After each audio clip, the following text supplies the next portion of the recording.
Hello students, তোমাদের সকলকে স্বাগত।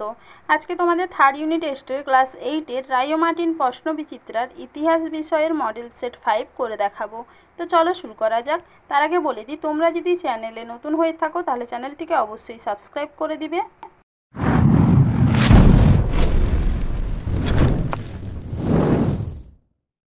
প্রথমে দেখে নিই বিভাগ ক।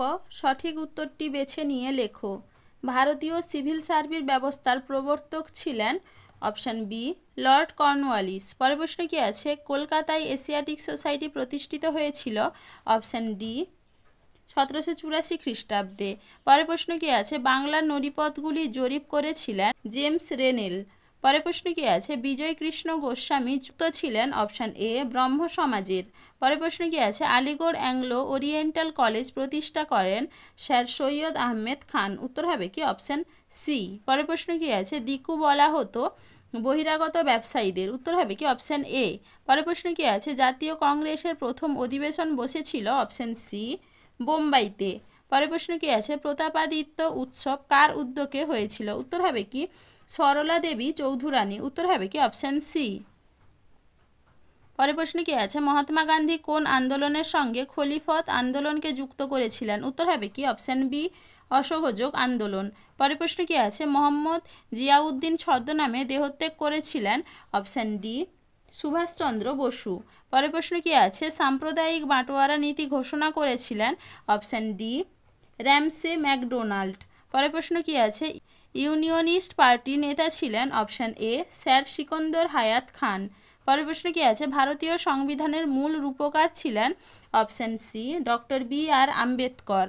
পরের প্রশ্ন কি আছে? রাষ্ট্রপতি দ্বারা নিযুক্ত রাজ্যসভার সদস্য সংখ্যা হলো অপশান ডি 12। চলো এবারে বিভাগ খ দেখে নিই।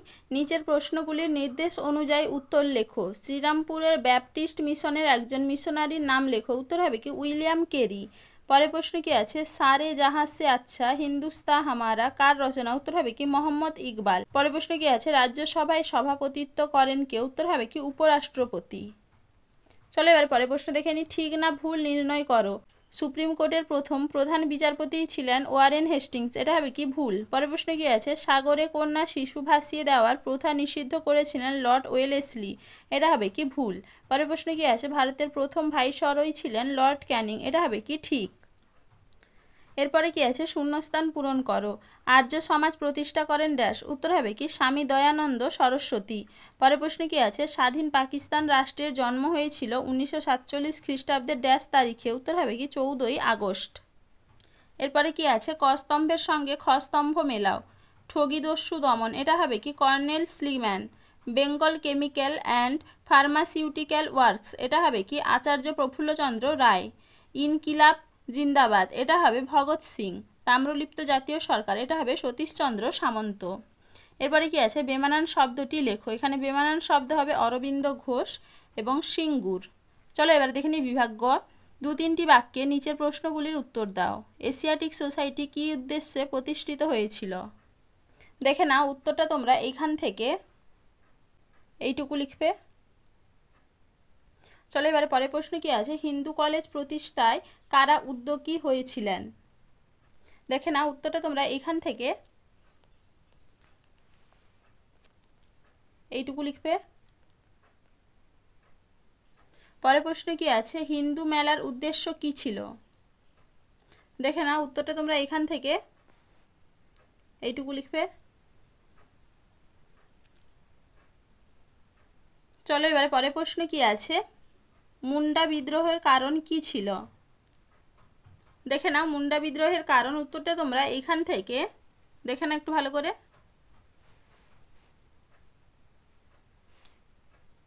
এইটুকু লিখবে। চলো এবারে পরের প্রশ্ন কি আছে? লর্ড লিটনের দেশীয় মুদ্রণ আইন কি? দেখে নাও উত্তরটা তোমরা এখান থেকে এইটুকু লিখবে।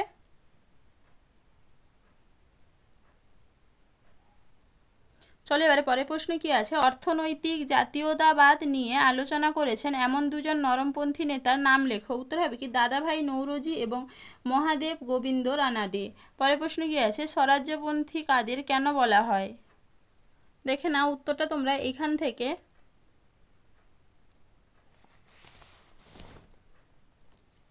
এইটুকু লিখবে। পরের প্রশ্ন কি আছে, সুভাষচন্দ্র বসু জাতীয় কংগ্রেসের কোন কোন অধিবেশনে সভাপতি হয়েছিলেন? দেখে নাও উত্তরটা তোমরা এখান থেকে।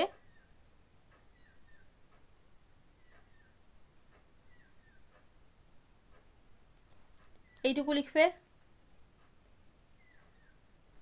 চলো এবার পরের প্রশ্ন কি আছে, অল ইন্ডিয়া মুসলিম লীগের লক্ষ্য কি ছিল?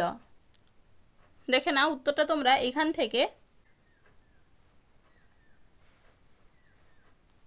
এইটুকু লিখবে। চলো এবারে পরের প্রশ্ন কি আছে, বাংলা ও পাঞ্জাবের কোন কোন পার্টি আলাদা রাষ্ট্রের দাবি জোরদার করেনি? না উত্তরটা তোমরা এখান থেকে।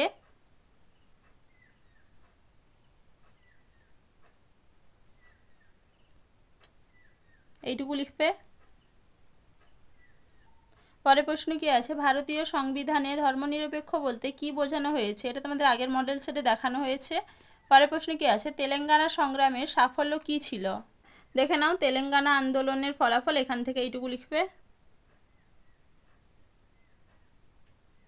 চলো এবারে দেখে নিই বিভাগ ঘ। নিম্নলিখিত প্রশ্নগুলি 4-5টি বাক্যে সংক্ষিপ্ত উত্তর দাও। মাদ্রাজের সমাজ সংস্কার আন্দোলনে বীরেশলিঙ্গম পান্দুলুর ভূমিকা আলোচনা করো। দেখে নাও উত্তরটা তোমরা এখান থেকে।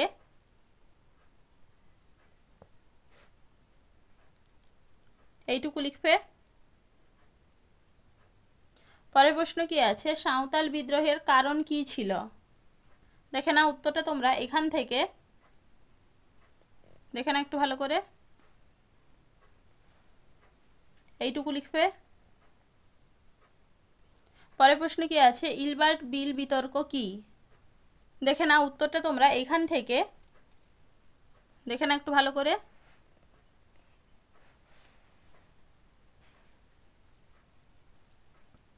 দেখে নাও। এইটুকু লিখবে। চলো এবারে পরের প্রশ্ন কি আছে, জাতীয় কংগ্রেসের সুরাট অধিবেশনের গুরুত্ব আলোচনা করো। দেখে নাও সুরাট অধিবেশনের গুরুত্ব। উত্তরটা তোমরা এখান থেকে।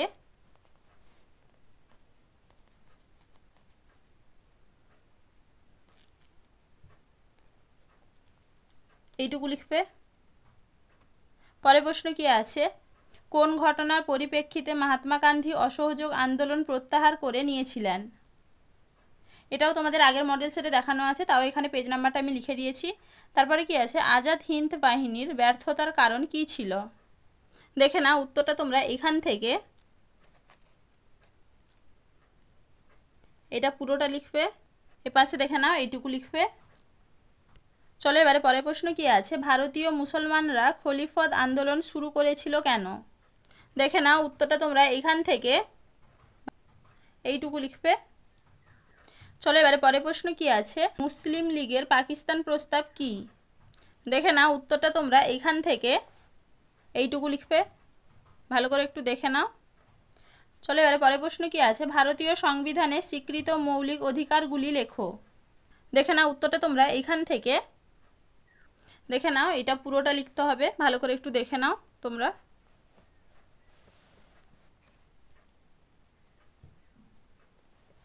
দেখে নাও একটু। এইটুকু লিখবে। চলো এবারে পরের প্রশ্ন কি আছে, চিপকো আন্দোলনের মূল দাবিগুলি কি ছিল? দেখে নাও চিপকো আন্দোলনের দাবি এখান থেকে এইটুকু। ভালো করে একটু দেখে নাও। তো চলো আজকে এইটুকুই, দেখা হচ্ছে পরের ভিডিওতে। ভিডিওটি ভালো লাগলে লাইক অ্যান্ড সাবস্ক্রাইব করে দিবে।